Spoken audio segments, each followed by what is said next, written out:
Cápsulas con Samuel Andrés Chaparro Sandoval. Respetados amigos, reciban un cordial saludo. Vimos en la anterior cápsula que Jesús venció 3 tentaciones. Fue tentado con pan, fue tentado con poder y fue tentado con recibir fama. Pero gracias a Dios que en Juan capítulo 1 versículo 29 se nos demuestra que Él es el Cordero de Dios que quita, no que cubre, sino que quita el pecado del mundo. Mi amigo, imagínate que hay un sofá, que tú tienes un sofá y en ese sofá se te derrama un poco de tinto. ¿Tú qué haces si vas a recibir prontamente una visita? Lo que haces es que coges un cojín y lo cubres. Pero eso era lo que hacían los corderos. Los corderos cubrían el pecado, pero Jesús no lo cubría, sino lo quitaba. Marcos capítulo 1, versículo 14 nos dice: Jesús principia su ministerio. Este es el título que hay en versión Reina Valera. Versículo 14 nos dice: después que Juan fue encarcelado, Jesús vino a Galilea predicando el evangelio del reino de Dios, diciendo: el tiempo se ha cumplido y el reino de Dios se ha acercado. Arrepentíos y creed en el evangelio. Jesús invita a 2 cosas. Primero, arrepentíos. Y segundo, creed en el evangelio. ¿Y qué es el evangelio? El evangelio son las buenas noticias de salvación. El evangelio no es que Dios me va a dar un mejor trabajo, una mejor casa, un mejor automóvil o cualquier cosa material. Eso no es el evangelio.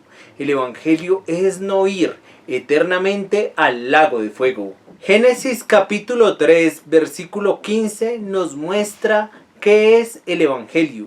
Y ese verso lo catalogan como el protoevangelio. ¿Qué significa la palabra proto? Proto significa primeros anuncios. Entonces los primeros anuncios y la palabra evangelio significa buenas noticias. Génesis capítulo 3 versículo 15 nos muestra el protoevangelio. Cita de la siguiente manera: y pondré enemistad entre ti y la mujer, y entre tu simiente y la simiente suya. Esta te herirá en la cabeza, y tú le herirás en el calcañar o talón. Si ven, mis queridos amigos, hay 2 heridas. Una herida que es mortal, la que Jesús le causaría a la serpiente en la cabeza. Y hay otra, que sería una herida recuperable, la cual Satanás muerde el talón de Jesús. Pero allí vemos las verdaderas noticias de salvación. Como vimos, las buenas noticias no tienen que ver con lo terrenal, con lo físico. Como por ejemplo, me van a subir el salario, salió el crédito para la casa, pudimos comprar un carro, o tuvimos algo más de dinero para comprar ropa, o tenemos salud, o pudimos graduarnos de la universidad. Eso realmente no es el evangelio.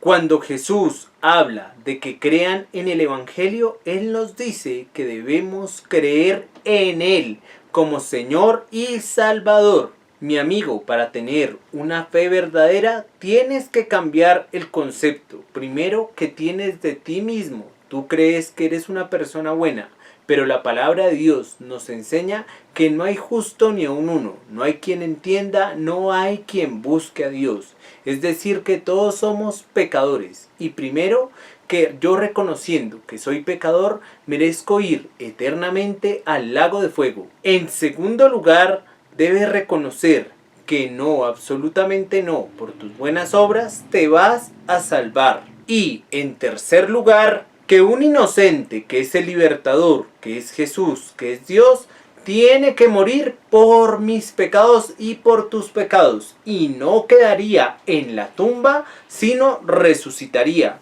¿Has creído ello, mi amigo, con la mente, con el corazón y con todas las fuerzas? Recordemos que Dios es un Dios santo. santo porque no admite ni al pecado ni al pecador, y justo porque Él va a dar el pago tanto al pecado como al pecador, mandándolos eternamente al lago de fuego. Cuando tú dices, mi amigo, es que yo soy bueno y los demás son malos, ahí desafortunadamente estás despreciando el sacrificio de Cristo en la cruz del Calvario y por ende te estás haciendo heredero de ir eternamente al lago de fuego. Debes también cambiar el concepto de quién eres tú, de quién es Dios y cómo dar solución al pecado. Hay personas que piensan que porque han nacido en una tradición cristiana ya son salvos, pero eso no es así. O hay otros que piensan que por las buenas obras que hacen se van a salvar.